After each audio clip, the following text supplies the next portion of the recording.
Ever spent like an entire afternoon just trying to reset a password, instead of actually like starting your new job? Oh, tell me about it. It's like remote onboarding can be a little too adventurous sometimes, right? It's true. The tech hurdles can be a real pain. And it's a shame because, good onboarding, especially when it's remote, is absolutely crucial, for setting those new hires up for success. Yeah, no, totally. Which is why we're doing this deep dive today all about it. It's called Onboarding Best Practices for Remote Employees, a super insightful blog post from Productivity by Design. Have you seen this one? Oh, yeah, it's a good one. They've got some really interesting data in here too. Like, did you know that companies with strong onboarding processes actually see 82% higher retention rates? Wow. Wild, right? It's huge. It really highlights how, those early experiences for remote workers can really make or break their whole journey with a company. For sure. Okay, so let's unpack this a bit. The blog post, it starts off talking about all the benefits of remote work, right? Flexibility, wider talent pool, all that good stuff. Mm. But it really struck me when they said, and this is a quote from the post, they said, remote work is a win-win only if it's done right.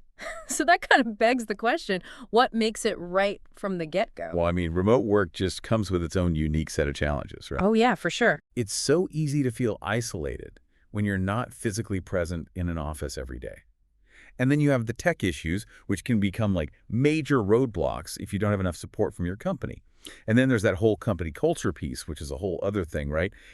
How do you actually build those connections virtually? Yeah, it's like you want that water cooler talk and those connections, but you don't have the actual water cooler. Exactly. And that's where, that really thoughtful onboarding becomes so critical. It's about proactively addressing all those challenges before they even become, real issues for an employee. Okay, I love that proactive approach. So, what's the first step in that then? What does it look like to set the stage for a successful remote onboarding? Well, one of the things they talk about in this blog post, Mm, it's actually one of the most practical things, but also very often overlooked, is crystal clear communication. And this starts even before day one. interesting. Like, this includes setting expectations for things as simple as response times to emails or like messages. Oh, yeah. No one wants to be left wondering if their message just get lost in the digital void. Oh my gosh, that is the worst, especially on like day one or even before when you're waiting for information. Of course. So, it sounds like pre-boarding is about reducing that initial anxiety and building trust early on. Is that right? Absolutely. It's about showing them from the very beginning that you're invested in them and their success, and that you've got their back even if you're not physically there.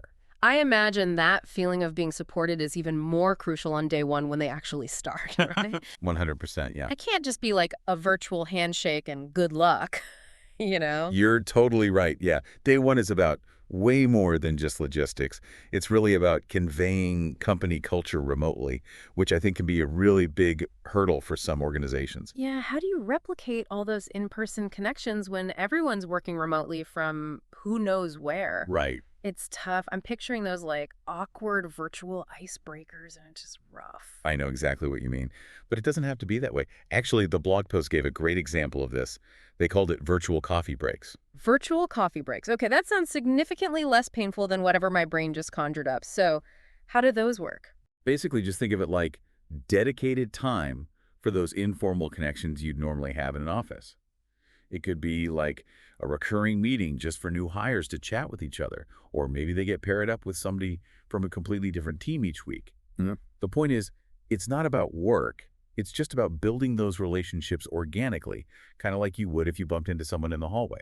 I love that. It's such a simple idea, but it's so effective to combat that whole like out of sight, out of mind feeling that can sometimes happen when you're working remotely. You know what I mean? For sure. And those informal connections can be so beneficial, especially for new hires who are still, feeling a little unsure of themselves or trying to get a handle on the company culture. So we've got pre-boarding communication, solid day one plan. It doesn't end there though, right? Uh, What about the weeks that follow after they've been at the company for a while? well, that's where ongoing support and engagement become key.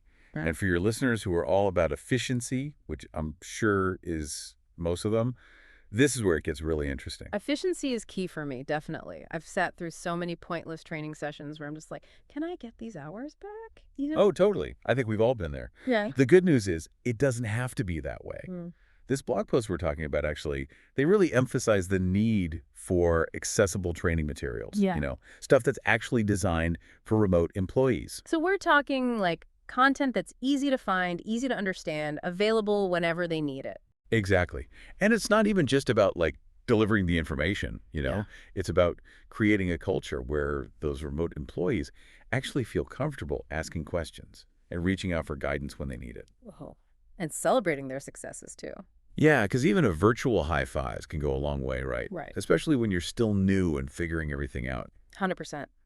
Those small gestures really make all the difference in making people feel seen, like they're actually part of the team, even if they're not physically there. Which I think all of that just leads to, like, happier employees overall, Hmm. more engaged, better retention, better performance, win-win for everyone. Exactly. That's the beauty of doing this remote onboarding, right? You're setting everyone up for success right from the start. I love it. So as we wrap up here, I'm curious, what's one thing our listeners could do this week to improve their own onboarding, even if they're just getting started with this whole remote thing? Ooh, that's a good question. It could be something as simple as setting up a quick virtual coffee chat with a new hire, Mm. just to check in and see how they're doing. Or even just taking some time to review your current training materials, making sure that they make sense for someone who's remote. A little effort can go a really long way. I love that. So it's really about just taking that first step and remembering that this whole building a great remote work environment, it's a marathon, not a sprint. Wow. 100%, yeah. We're all in this together. Actually, you know what? I'd love to hear from our listeners about this. What are your best tips for remote onboarding? What are you struggling with?